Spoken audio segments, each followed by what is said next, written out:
Hello book lovers, कैसे हो आप लोग। आशा करता हूँ आप लोग बहुत ही ज़्यादा बढ़िया होंगे। आज जो किताब का मैं बुक रिव्यू करने वाला हूँ, ये किताब बहुत ही ज़्यादा यूनिक है, मुझे पर्सनली बहुत ज़्यादा अच्छा लगा। और जापानीज जितना भी किताब है, जितना भी नॉवेल है, अगर आप पढ़ोगे तो डेफिनेटली बेस्ट एंड बेस्ट होता है। सो ये एक जापानीज नॉवेल है, जापानीज बेस्ट सेलर है। तो मैंने सोचा क्यों ना इसे खरीद के पढ़ा जाए। किताब का नाम है दी कामोगावा फूड डिटेक्टिव्स और राइटर का नाम है हिसाही काशिवा। समरी में डिटेक्टिव्स टाइप का है। पहले पहले जब ये किताब को मैंने खरीदा था तो ऐसा लगा कि यार ये किताब में तो डिटेक्टिव्स टाइप का कुछ मिस्ट्री है, बट कोई बंदा व कोई राइटर मिस्ट्री को फूड के साथ जोड़ सकता है।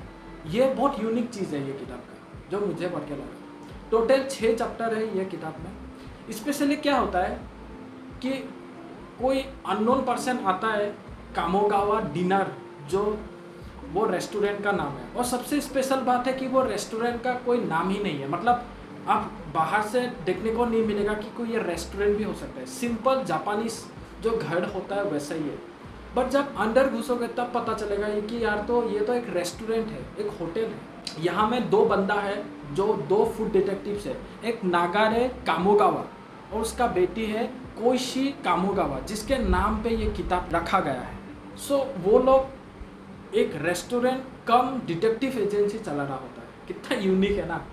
सो यहाँ में क्या होता है, अलग अलग टाइप का आदमी लोग आता है।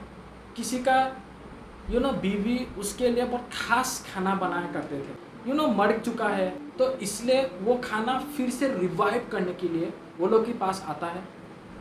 वो लोग के पास आके जो कोइशी होता है, डॉटर है नागारे का, जो मेन जो खाना बनाता है, वो लोग का क्वेश्चनियर सेशन चलता है, बातचीत चलता है कि आपको कौन सा खाना है, ये खाना किस में प्रसिद्ध है, कब आप खाए थे, अब कहाँ रहते थे, ये खाना खाने के बाद आपको कैसा लगता है, टेस्ट कैसा था। तो वैसा वैसा क्वेश्चन पूछता है और 2 हफ्ता देता है, 2 वीक्स में जो नागारे होता है वो अननोन पर्सन के लिए खाना बना के, जो वो बचपन में खाया करता था, जो वो 15-30 साल 50 साल आगे खाया करता था, वो एग्जैक्ट डिश बना के देता है।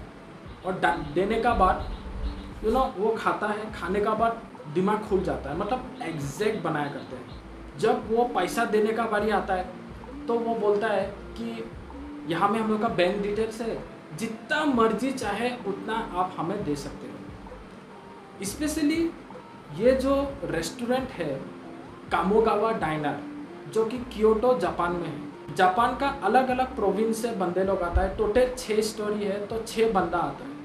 लास्ट वाला स्टोरी थोड़ा कंट्रोवर्सी हो जाता है, बट बाद में उसको समझा देते हैं। वो लोग का और एक कैरेक्टर देखने को मिलता है, वो है वो लोग का बिल्ली, जिसका नाम है ड्राउजी। जो ड्राउजी बिल्ली है वो हरदम सोता ही रहता है, मतलब जब कस्टमर आता है तब वेलकम के लिए उठता है, उसके बाद थोड़ा वेलकमिंग करते हैं, फिर जब कस्टमर सेटिस्फाई हो जाता है उसके बाद उसको बाय बाय करते हैं, बस इतना ही है। हमें आपको जापान का अलग अलग जितना भी प्रोविंस है, टोटल 6 प्रोविंस, अलग अलग प्रोविंस के बारे में आपको पता चलेगा। और बहुत ज़्यादा यूनिक है कि जो रेस्टोरेंट है उसका नाम नहीं है। वो रेस्टोरेंट सिर्फ और सिर्फ एडवर्टाइजमेंट करते हैं गोरमेट मंथली करके एक मैगजीन में, और वो मैगजीन में सिर्फ एक टैगलाइन करते हैं, वी फाउंड योर फूड, मतलब हम लोग आपका खाना ढूंढ निकालेंगे, बट उतना ही है। रेस्टोरेंट का नाम और ये टैगलाइन, ना एड्रेस है ना फ़ोन नंबर है। वो टैगलाइन के जरिए आदमी लोग आता है और अपना बचपन का जो खाना है, जो अभी नहीं है कुछ कारण के लिए, वाइफ नहीं है, ग्रैंडफादर का डेथ हो चुका है, बट ग्रैंडफादर कहीं लेके गया है, अभी नहीं है, अपने मम्मी छोटे में बनाया था, वह मम्मी का डेथ हो चुका है, या अपना बीवी जो कि बनाया करते थे उनका डेथ हो चुका है। तो वो फूड को रिवाइव करने के लिए किताब में अच्छी तरह से लिखा गया है। और यहाँ में बताया गया है कि जो नागारे कामोगावा है, एक बार इंटरव्यू लेने का बाद जब 2 हफ्ता देता है तो वो घूमता है, क्योंकि ये किताबों को पढ़ने का बाद पता चले कि जो नागारे है उसे ट्रैवलिंग का भी बहुत शौक है। तो अलग अलग जगह में जाता है, जगह में जाके उससे पूछता है कि ये खाना कहाँ क्या था, जो हिंट कस्टमर देता है, वो कस्टमर के बेस्ड में वो ढूंढता है अलग अलग जगह में, ट्रैवलिंग करता है, ट्रैवलिंग करके फिर लाके वो डिश बनाता है और वो डिश हर बार परफेक्ट होता है जैसे वो खाया करता था एक समय में। इसका और 2 किताब है, ये फर्स्ट पार्ट ही मैं पढ़ा हूँ। फर्स्ट पार्ट पढ़ के मैं इसे 101% रिकमेंड करूँगा। ज़्यादा बड़ा नहीं है, 202 पेजेस का ये पूरा किताब। और कौन लोग पढ़ सकते हैं? तो सभी लोग पढ़ सकते हैं। अगर आप ढूंढ रहे हैं कोई ऐसा किताब जो कि मैं इस महीने में पढ़ूंगा क्योंकि मेरा गर्म बंद होने वाला है, मेरा परीक्षा ख़त्म हो चुका है, तो डेफिनेटली ये किताब से आप स्टार्ट कर सकते हैं। बहुत ज़बरदस्त किताब है।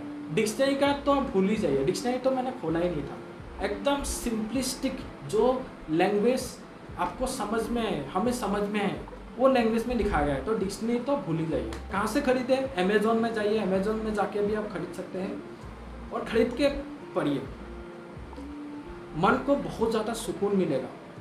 और वैसा भी जापानीज़ नॉवेल जितना मैं पढ़ा हुआ आज तक, सुकून मिलता ही है क्योंकि बहुत ही ज़्यादा यूनिक है प्लॉट। क्योंकि डिटेक्टिव जो होता है मिस्ट्री से रिलेटेड होता है, यहाँ में मिस्ट्री फूड ही है, फूड को ही ढूंढना है, तो कितना यूनिक है मतलब, है ना। सो यस, मज़ा आया किताब को पढ़ के। सो इतने में ही फिर से लौटेंगे एक नई किताब के साथ। आशा करता हूँ ये किताब आप खरीदेंगे, पढ़ेंगे, और इतने में ही फिर लौटेंगे। इतने में नमस्ते, जय हिंद।